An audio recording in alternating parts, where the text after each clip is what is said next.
The connection you've been waiting for is almost here. I've been thinking about you today. Not in some mystical way, but in the way that happens when you've walked a road long enough to recognize the footprints of someone who's been carrying something heavy.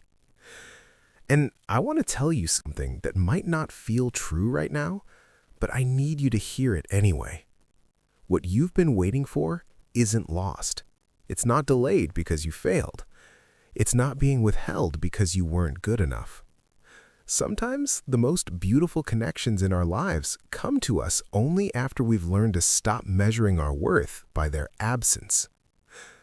I think about Ruth in the fields, gleaning barley day after day, probably wondering if this was all her life would ever be. She didn't know that her faithfulness in the small, unseen moments was preparing her for a connection that would change her entire lineage.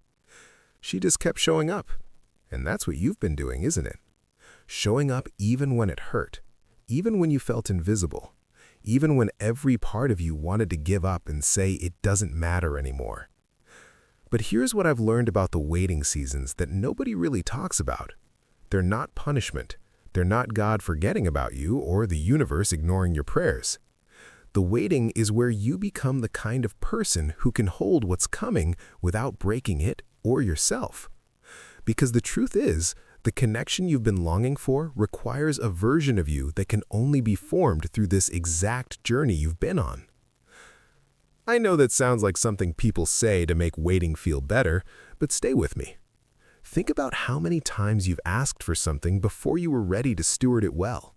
Think about the relationships you wanted desperately that, if they had come when you first prayed for them, would have found you still carrying wounds you hadn't yet let God heal. Would have found you still believing lies about yourself that would have poisoned something pure. The delay isn't rejection. It's preparation that looks like nothing is happening. And I know how hard that is, because we live in a world that tells us if it's taking too long, we're doing something wrong. But spiritual growth has never operated on the timeline of instant gratification. David was anointed king years before he ever wore a crown, and those in-between years weren't wasted time. They were where he learned to lead, to trust God in caves and conflicts, to develop the heart of a shepherd king instead of just a warrior. What if your waiting has been developing something in you that you can't see yet? What if every lonely night, every unanswered prayer, every moment you chose to keep believing when it would have been easier to become bitter? What if all of that was building a foundation strong enough to support the weight of the blessing you've been asking for? I want you to think about something with me. When you imagine the connection you're waiting for, what do you see? Is it someone who finally sees you, finally chooses you, finally makes you feel like you're enough? Because if that's the dream, I need to gently tell you something that changed my life when I finally understood it. No human connection, no matter how beautiful, can carry the weight of making you feel complete. That's too much pressure for any person to bear, and it's too much need for any relationship to satisfy. The most powerful connections aren't formed between two people who need each other to feel whole. They're formed between two people who've learned to be whole on their own and choose to walk together anyway. And maybe that's what this season has really been about. Not about you becoming more attractive or more successful or whatever you think you're lacking, but about you discovering that your worth isn't tied to whether someone chooses you, that you are already chosen, already loved, already enough in the eyes of the one who created you. Romans 8:38-39 says that nothing can separate us from the love of God, not death, not life, not angels, not rulers, not things present, not things to come, not powers, not height, not depth, nor anything else in all creation. Read that list again slowly. Nothing is powerful enough to cut you off from that love. Not your mistakes, not your waiting, not your loneliness, not even your doubt. So if you're already that secure, that held, that treasured, what are you really waiting for?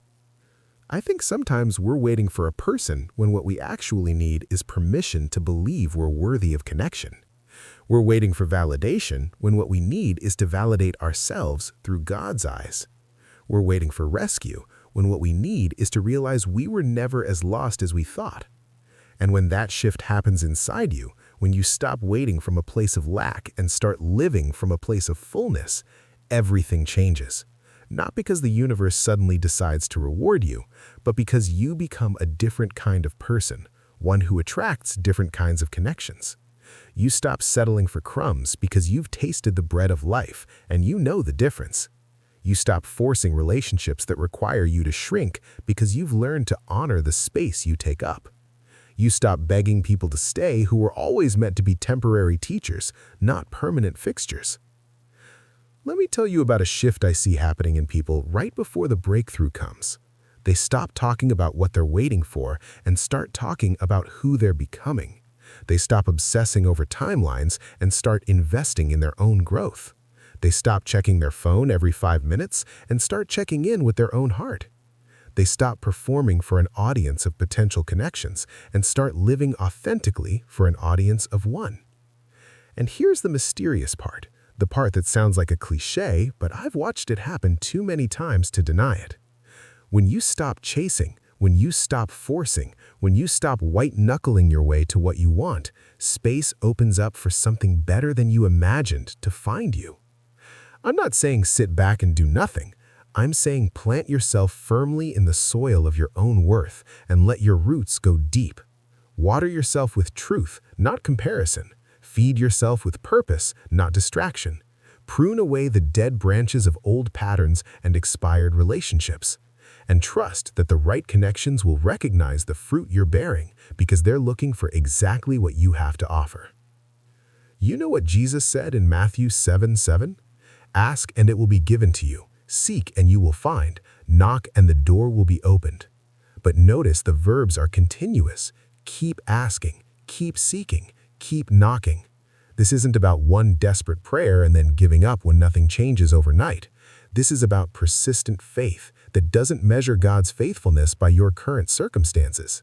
This is about continuing to believe even when belief feels foolish. This is about knowing that doors open in God's timing, not ours, and that His timing is always working for our good even when it doesn't feel like it. So where does that leave you today? Right here, right now, in this moment that might not look like victory, but is still sacred ground. You're still standing, still believing, still hoping, even if that hope feels fragile. And that matters more than you know. Every day you choose not to harden your heart is a day you're keeping yourself open to receive what's coming. Every moment you resist the urge to settle is a moment you're honoring your worth. Every time you extend kindness to yourself instead of criticism, you're practicing the same grace you'll need to offer and receive in the connection you're preparing for. I want to speak directly to the part of you that's tired, the part that's been strong for so long you've forgotten what it feels like to rest. The part that's been waiting so patiently, you're starting to wonder if patience is just another word for giving up. You haven't been forgotten. Your story isn't over. This chapter's just longer than you expected, but it's not the final chapter. And I know it's hard to keep believing that when every day feels the same, when nothing seems to be moving, when you look around and everyone else seems to have what you're still praying for. But comparison is a thief that will steal your peace if you let it. Someone else's blessing is not the removal of yours. Someone else's timeline is not a commentary on your worth. Someone else's connection doesn't mean there isn't one being prepared for you.